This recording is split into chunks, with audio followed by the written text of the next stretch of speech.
आदरणीय अध्यक्ष महोदय, सबसे पहले मैं माननीय वित्त मंत्री जी को बधाई देता हूं। उन्होंने लेखानुदान प्रस्तुत किया, लेकिन उससे ज़्यादा बधाई मैं उन्हें जो वैट का अमेंडमेंट बिल उन्होंने प्रस्तुत किया उसके लिए देना चाहता हूं।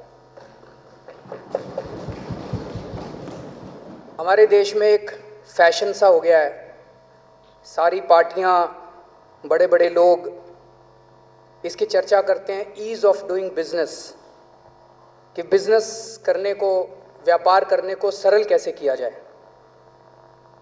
कहते तो सारे हैं, चुनाव के पहले बड़े बड़े भाषण भी होते हैं, करता कोई नहीं है। क्योंकि अगर बिजनेस व्यापार करने को आसान कर दिया तो रिश्वतखोरी कहां से आएगी, भ्रष्टाचार कैसे चलेगा।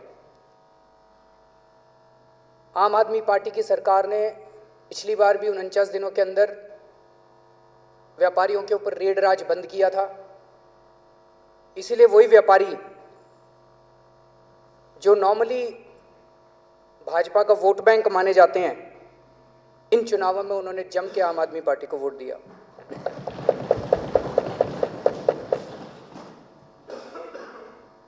अब सरकार बनने के तुरंत बाद व्यापारियों के लिए 2 कॉन्क्रीट स्टेप सरकार ने उठाए। एक तो फिर से रेड राज बंद किया। अधिकारियों को साफ साफ कहा गया है कि जब तक उनके पास स्पेसिफिक इंफॉर्मेशन ना हो, ये सारी रूटीन की जो रेड होती हैं, हर हफ्ते जो रेड की जाती हैं, वो सारी रेड बंद होनी चाहिए। और दूसरा, जो ये वैट अमेंडमेंट बिल माननीय वित्त मंत्री जी ने प्रस्तुत किया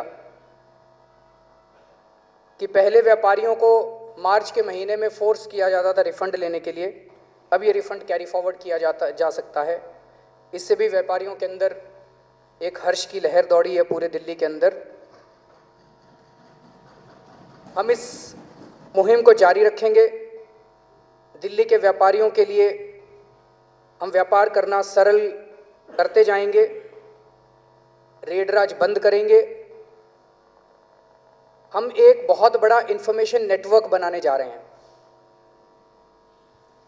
व्यापारियों के व्यापार के बारे में ज़्यादा से ज़्यादा तकनीकी का इस्तेमाल करके, कंप्यूटराइजेशन का इस्तेमाल करके इंफॉर्मेशन नेटवर्क बनाया जाएगा और व्यापारियों के बारे में इंफॉर्मेशन ली जाएगी। और किसी व्यापारी को सरकारी दफ्तर में आने की ज़रूरत नहीं है। सरकारी दफ्तर में बुलाएंगे तो उनको दिखाएंगे कि ये आपका सबूत है कि आपने ये टैक्स की चोरी की है। उसके अलावा उन्हें कोई तंग करने की हमें ज़रूरत नहीं है। लेकिन अब मैं दिल्ली के व्यापारियों से भी निवेदन करना चाहता हूँ कि वो कंधे से कंधा मिला के सरकार की भागीदारी करें। जैसा मैंने पहले भी कहा था, पिछली सरकारें जो थी, चाहे किसी पार्टी की रही हों, वो भ्रष्टाचार में डूबी हुई थी। अब आप, इसलिए कई व्यापारियों को लगता था कि क्यों पैसे दें, हम क्यों टैक्स दें, हमारा टैक्स तो चोरी हो जाता है। कई सारे व्यापारी हैं, उनसे जब मैं बात किया करता था, वो कहते थे जी धर्मशाला बनवा देंगे, मंदिर बनवा देंगे, मस्जिद बनवा देंगे, लेकिन सरकार को पैसा क्यों दे, सरकार का पैसा तो सारे नेता और अफसर मिलकर चोरी कर लेते हैं। मैं उनको यकीन दिलाना चाहता हूं कि आपके एक एक पैसे से आप ही का विकास करेंगे, एक भी पैसा हम चोरी नहीं होने देंगे। आप जब टैक्स देते हैं सरकार को, तो इसे आप देशभक्ति का काम मानिए, इसे आप धर्म का काम मानिए। जैसे आप धर्मशाला में पैसा लगाते हैं, मंदिर में पैसा लगाते हैं, मस्जिद में पैसा लगाते हैं, इसलिए अब टैक्स को देने को भी आप पुण्य का काम मानिए, आप देशभक्ति का काम मानिए। मैं अभी थोड़े दिन पहले वैट कमिश्नर साहब से बात कर रहा था, तो उन्होंने मुझे बताया कि दिल्ली के अंदर लगभग 10 लाख व्यापारी हैं, लेकिन उनमें से केवल 1200 से भी कम व्यापारी 75% से ज्यादा वैट देते हैं। यानी कि बाकी सारे 10 लाख व्यापारी मिलकर 25% वैट देते हैं। तो गड़बड़ तो बहुत है, लेकिन ये सबको मिलकर करनी पड़ेगी। ये रेड मारने से नहीं होगी, सबको साथ लेके चलने से, उनको गले लगाने से होगी, उनको विश्वास पैदा करने से होगी, जो ये सरकार करेगी।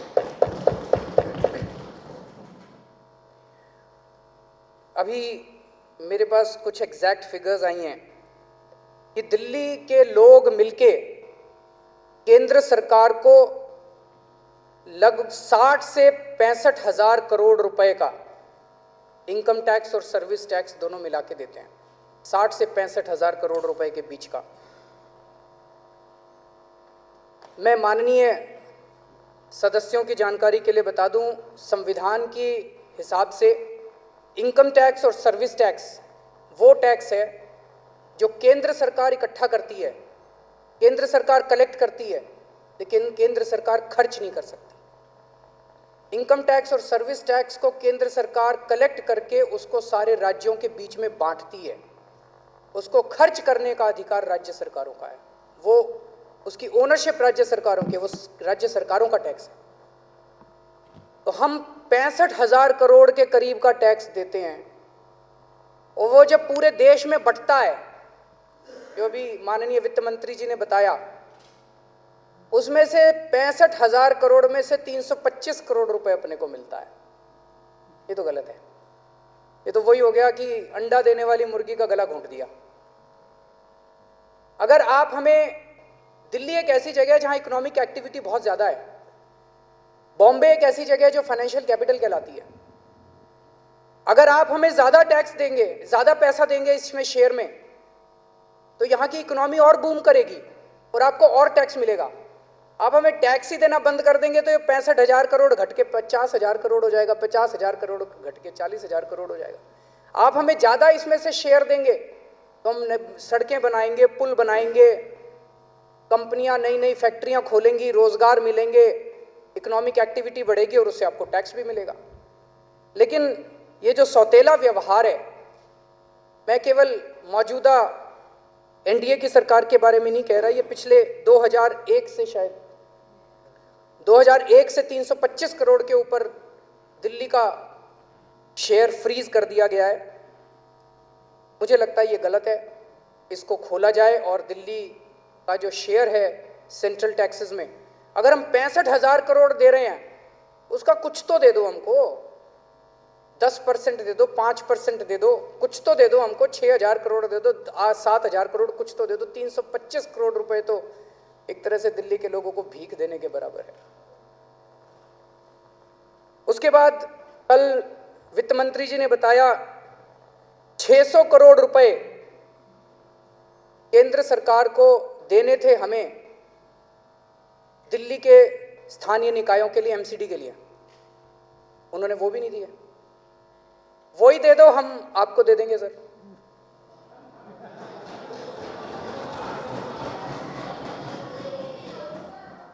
एक मिनट। तो वो 600 करोड़ भी नहीं दिए उन्होंने। अब जैसा कि हमारी माननीय सदस्य अलका लांबा जी ने सुझाव दिया, मुझे वो सुझाव बड़ा अच्छा लगा। हम सारे जने चलते हैं, हम सब लोग चलते हैं, आप लोग भी चलिए, 7 एमपीज़ को लेके चलते हैं और आपके सभी काउंसलर्स को लेके चलते हैं, और हम केंद्रीय वित्त मंत्री जी के पास जाके कहते हैं, भाई बीजेपी वाले भी आ गए, कांग्रेस वालों को भी ले चलते हैं और आम आदमी पार्टी वाले भी आ गए, आप हमको पैसा दे दीजिए। मेरे पास एमसीडी के तीनों मेयर आए थे, उन्होंने कहा जी घाटा हो गया, सैलरी नहीं दे पा रहे, थोड़ा सा पैसा दे दीजिए। मैंने कहा जी हम कहाँ से घाटक पैसा दे दें, पिछली बार हैं जी आते हैं सर, आते हैं, चिंता मत करो। तो मैंने कहा जी हम कहाँ से दे दें, पिछली बार अच्छी खासी सरकार छोड़ के गए थे, फायदे में सरकार छोड़ के गए थे, लेकिन पिछले 1 साल के अंदर आपने 4,500 करोड़ का रेवेन्यू शॉर्टफॉल है टारगेट से। एमसीडी को घाटे में कर दिया, दिल्ली सरकार को घाटे में। वो कहते हैं ना, कईयों का जहां हाथ लगा दे वहीं घाटा हो जाता है। तो बीजेपी, भारतीय जनता पार्टी जिस सरकार को, जिस ऑर्गेनाइजेशन को हाथ लगा दे वहीं घाटा हो जाता है। ये नसीब वाले। लेकिन मेरे को गंभीरता, मैं ये कहना चाहता हूं कि अगर घाटा हुआ तो सर जवाबदेही तो आपकी है, आपको उसकी जिम्मेदारी तो लेनी पड़ेगी। ये नहीं कि, और एमसीडी तो आप चला रहे हो सर, 15 में 4,350 करोड़ रुपए आप कह रहे हो ना घाटा, तो 2 महीने से तो आप रिकवरी क्यों नहीं किया आपने? आप बताइए, ये आरी जो बनती है क्यों बनती है, और फाइनल एफर्ट्स क्यों होते हैं? 31 मार्च से पहले के जो एफर्ट्स है वो कहाँ हुए? मैं ये कहना चाहता हूँ अपने सभी माननीय सदस्यों से कि जब विपक्ष बोले तो हमें उसमें इंटरफेयर नहीं करना चाहिए, और माननीय विपक्षी दलों से भी कहना चाहता हूँ कि जब हम बोलें तो आप भी इंटरफेयर मत कीजिए। मैं बीच में नहीं बोल रहा हूँ। तो उनको जिम्मेदारी तो लेनी पड़ेगी, एमसीडी को अपने लॉस की जिम्मेदारी तो लेनी पड़ेगी। बड़े दुख के साथ कहना पड़ रहा है कि आज सुनने में आ रहा है कि दिल्ली के हर मार्केट के अंदर दुकानों को सील किया जा रहा है। एमसीडी वाले जा रहे हैं और उनको सील कर रहे हैं और कह रहे हैं कन्वर्जन चार्ज दो नहीं तो तुम्हारी दुकान बंद कर देंगे। ये ईज ऑफ डूइंग बिजनेस है, ऐसे व्यापार चलाया जाता है। सारे व्यापारियों को बंद कर दोगे तो फिर कहाँ से टैक्स आएगा और कहाँ से व्यापार चलेगा, कहाँ से इकोनॉमी चलेगी। हम इसकी घोर निंदा करते हैं और हम चाहते हैं कि हम, सर आपको भी सुनने की थोड़ी सी आदत डालो जी। मैं ये कहना चाहता हूं कि अगर एमसीडी नहीं चल रही, भाजपा इस्तीफा दे दे, आम आदमी पार्टी 1 साल के अंदर एमसीडी को हम फायदे में लाके दिखा देंगे। एमसीडी को फायदे में चलाएंगे, सबको टाइम पे तनख्वाह देंगे। और एमसीडी को क्यों नहीं चल रही एमसीडी फायदे के अंदर? घोर भ्रष्टाचार है। भ्रष्टाचार खत्म कर दो, भ्रष्टाचार खत्म कर दो, देखो बीजेपी एमसीडी फायदे के अंदर चलने लग जाएगी। एक हम लोगों ने वादा किया था चुनाव के दौरान कि हम बिजली और पानी की सब्सिडी देंगे, बिजली और पानी के बिल कम करेंगे। हमने अपना वादा पूरा किया, लेकिन कुछ लोगों को तकलीफ है कि हमने सब्सिडी क्यों दी। एक महानुभाव ने कहा है, Those who have less in life should have more in law। जिसको भगवान ने जिंदगी में कम दिया है, सरकार की और कानून की जिम्मेदारी है उन लोगों का ख्याल रखना। कहा जाता है कि आम आदमी पार्टी की सरकार तो गरीबों की सरकार है। हमें गर्व है इस बात के, हम गरीबों की सरकार हैं। इस देश में कोई एक सरकार तो है जो गरीबों की सरकार है, ये तो बाकी सारी की सारी सरकारें बड़े बड़े उद्योगपतियों की सरकार है, धन्ना सेठों की सरकारें हैं। चुनाव के पहले गरीबों की बातें करते हैं और चुनाव के बाद फिर इन बड़े बड़े अमीर लोगों की। हम गरीबों की सरकार हैं, हम मिडिल क्लास की सरकार हैं, लेकिन इसका मतलब ये नहीं कि हम अमीरों के खिलाफ हैं। अमीर होना कोई गुनाह नहीं है, ईमानदारी से पैसे कमाओ, अमीर बनो, बड़ी अच्छी बात है। 2 बात मैं पानी के विषय में कहना चाहता हूं। दिल्ली में पानी की कमी है, हम सब लोग जानते हैं। 19 दिसंबर 2014, जो अभी दिसंबर गया है, उसको दिल्ली हाईकोर्ट का एक ऑर्डर आया। दिल्ली हाईकोर्ट ने कहा कि इतना इतना पानी दिल्ली का हक बनता है, दिल्ली को दिया जाए। हरियाणा ने देना चालू कर दिया। चुनाव का टाइम था। जैसे ही एग्जिट पोल आने लगे और 10 फरवरी को नतीजे आए, हरियाणा ने पानी कम कर दिया। ये तो ठीक नहीं है, ये तो गलत है। राजनीति पानी से तो कम मत करो, कम से कम राजनीति। मैं दिल्ली जल बोर्ड से निवेदन करूंगा कि आने वाले समय में अगर पानी की कमी होती है दिल्ली के अंदर, तो वो पानी की कमी केवल जनता के ऊपर ना थोपी जाए, उस पानी की कमी को दिल्ली के सारे वीआईपीज के अंदर भी बांटा जाए। मेरे घर की भी कमी करो पानी की। राष्ट्रपति महोदय और प्रधानमंत्री महोदय अस्पताल, एम्बेसी जो 24 घंटे वाली हैं वो छोड़ देते हैं, बाकी चाहे केंद्रीय मंत्री हो, चाहे हमारे मंत्री हो, चाहे जो मर्जी हो, सबको पानी की कटौती सबके यहाँ लगनी चाहिए। हम लोग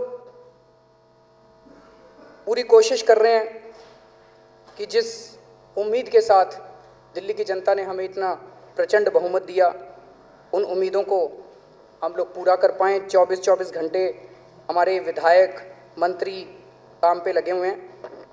अध्यक्ष महोदय, इसी के साथ मैं वित्त मंत्री द्वारा प्रस्तुत लेखानुदान का समर्थन करता हूँ।